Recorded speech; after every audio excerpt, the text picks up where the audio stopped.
vou falar um pouco sobre teste de software. Teste de software, ele é bem antigo já se fazem testes de software há muito tempo. Como atualmente o software de negócios ajuda as empresas a melhorar o seu ambiente de negócios, de mercado atualmente. Então, assim, o software é algo preferencial hoje nas empresas se querem crescer para ser competitivo no mercado. Então, o teste de software hoje é algo essencial para as empresas que têm software. Então, assim, as empresas que trabalham para a criação de software têm que ter os testes de software, não tem como não ter.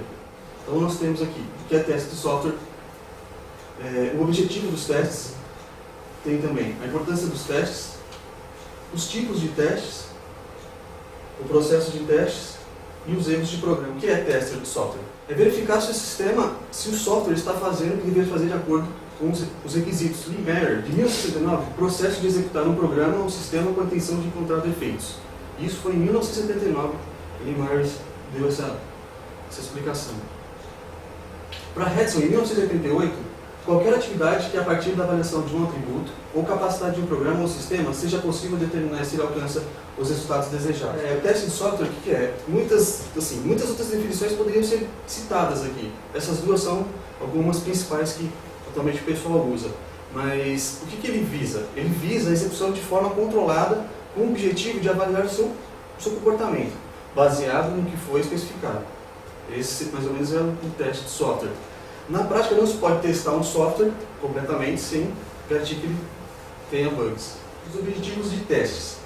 O objetivo da atividade de teste pode ser entendido da seguinte forma: verificar se não existem erros lógicos no projeto e código, no fluxo de dados, entendimento de requisitos, interface em todas as fases do projeto. Também, o objetivo de teste o teste de software é um elemento crítico da garantia de qualidade de software e representa a revisão final da especificação no projeto. A importância dos testes. Para Boeing, em 1976, quanto mais tarde um defeito for identificado, mais caro fica para corrigi-lo. E mais ainda, os custos de descobrir defeitos no software aumentam exponencialmente na proporção que o trabalho evolui através das fases do projeto de desenvolvimento. O que a gente vê? Se atualmente o processo vai aumentando, conforme aquelas coisas foram feitas no software, o custo vai ficando mais caro para detectar esses defeitos. Então, no caso, a importância de testes, quanto melhor forem feitos os testes durante o desenvolvimento, no caso da criação do software, melhor são o custo de manutenção.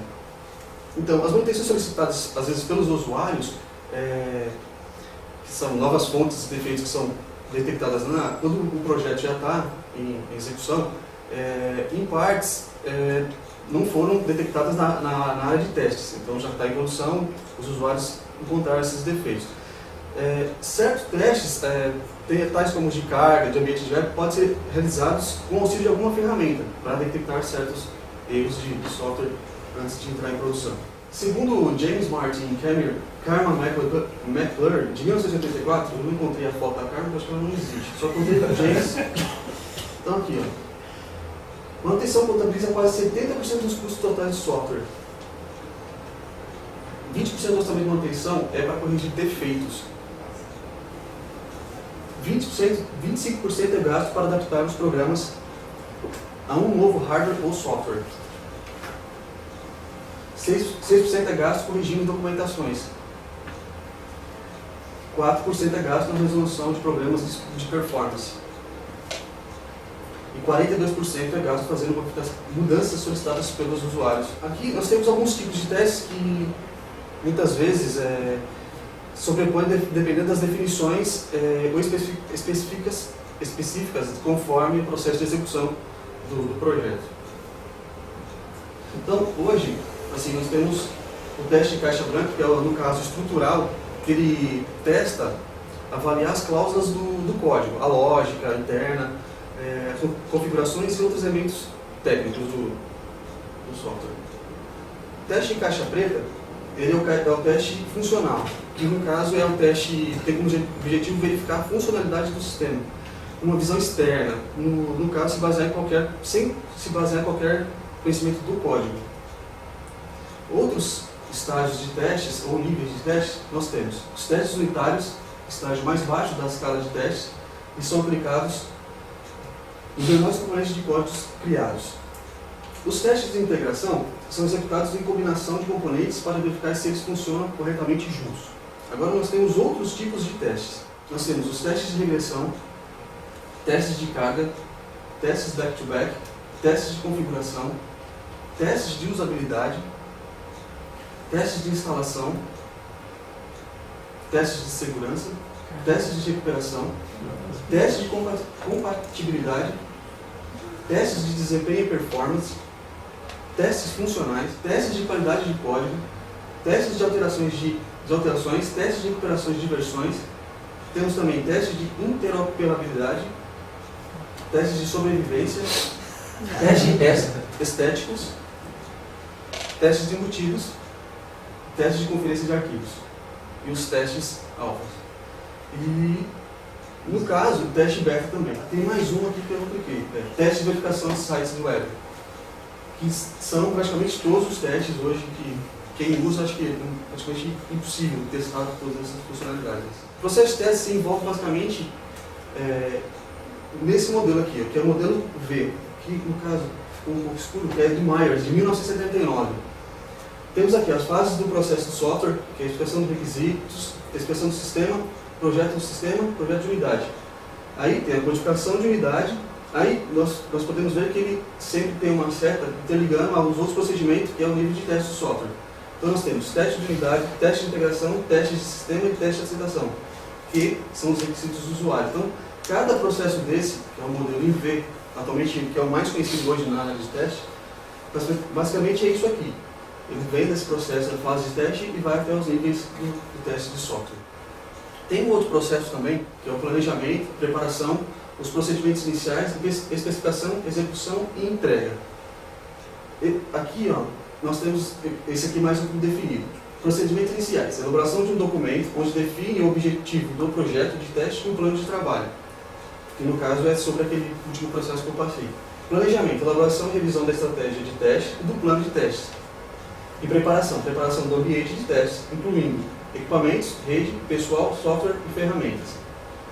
Seguindo tem especificação, execução dos testes de software da documentação do sistema, execução dos testes planejados e a entrega, que é a conclusão do processo de testes com a entrega do sistema para o ambiente de produção.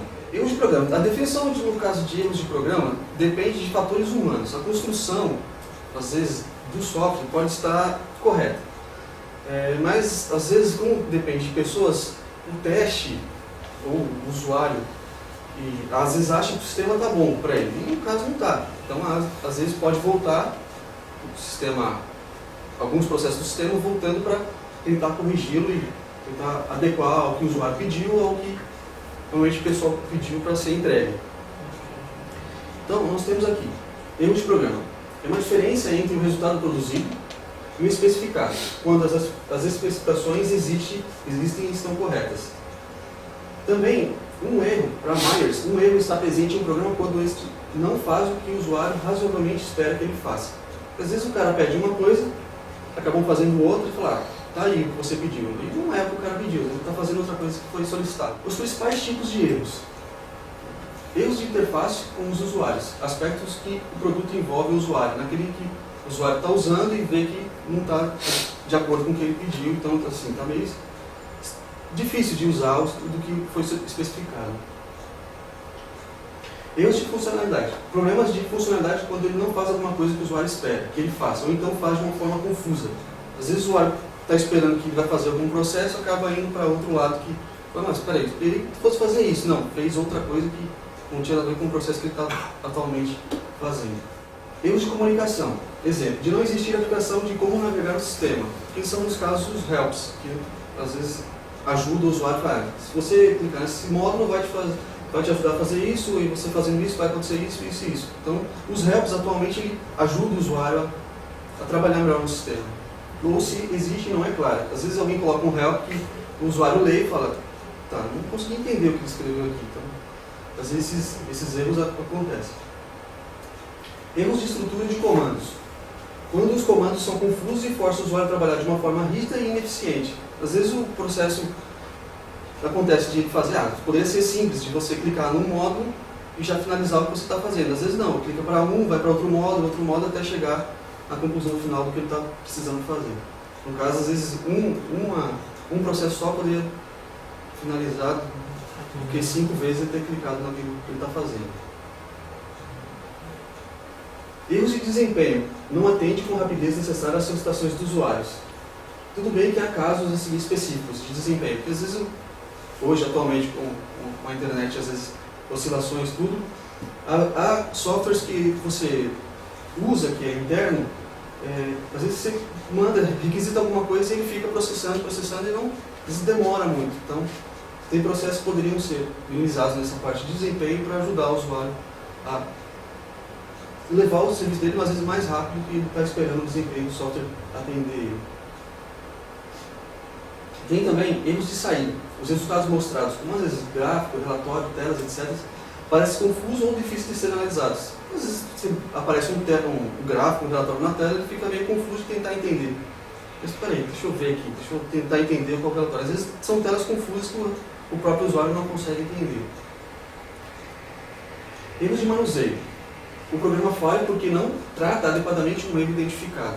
Porque às vezes o cara faz um processo e deu um erro lá, falei, caramba, e agora? Então ele fica meio que sem saber o que fazer. Então não identifica por que deu aquele erro. Então poderia estar uma mensagem para o usuário, o processo que você acabou de fazer não deveria ser dessa forma, você tem que voltar, ou particularmente de cada software sendo feito da forma certa. Agora, a administração dos defeitos. No livro que eu peguei, ele sugere às vezes alguma coisa sobre você ter no banco de dados algum relatório que recebe esses defeitos, ferramentas, essas coisas, para receber esses relatórios que tendem a vir com dos testes vir com defeitos. Então, aqui, ó, no caso, o processo de envio e recebimento desses documentos seja controlado para que as informações sobre os projetos sejam completos e confiáveis. O registro dos dados de apuração das informações e indicadores sejam feitas com o apoio de software, que eu estava comentando, próprio ou de mercado, para garantir que os resultados sejam apurados. Que, no caso, tenha um software que administre os testes do software e registrem todas essas apurações de informações que sejam feitas a partir dos testes. Aqui ele dá um gráfico de como poderia ser com o banco de dados recebendo os relatórios. Então aqui tem aquele processo, que é o processo dos testes, que é o planejamento, o processo de preparação, os procedimentos iniciais, especificação, execução e entrega, que é a parte de testes. E aqui em cima, embaixo, nós temos onde os bancos recebem os relatórios a partir desses procedimentos. Então aqui, ó, nós vemos que os procedimentos iniciais ele recebe no banco de dados informações dos relatórios de defeito e os dados de indicadores desses dois processos. Então, em cada processo aqui, ele vai receber relatórios desses módulos, através também do planejamento e da preparação. Basicamente, assim, eu tentei resumir o livro para não ficar muito extenso, às vezes, a apresentação e falar, porque como são muitos tipos de teste, eu achei melhor focar mais na parte de teste, dos testadores. Assim, hoje a ferramenta hoje tem ferramentas de teste muito abrangentes. Tem ferramentas, às vezes, que você só dá um comando e ele faz tudo. Então você espera os relatórios e, no caso, fica só aguardando o que vai proceder em relação àquelas ferramentas do software fez. Então, no caso, como eu só peguei a parte de teste testador, normalmente pode ser isso, né? Então, tem só uma pincelada para vocês, não sei se ficou às vezes muito curto ou muito rápido, então aqui está a referência, que é o livro e os sites que eu pesquisei. Esses qualidadebr.wordpress aí é bem interessante, que ele é atualizado quase diariamente. O Sembanks também é muito bom hoje para pesquisa de teste.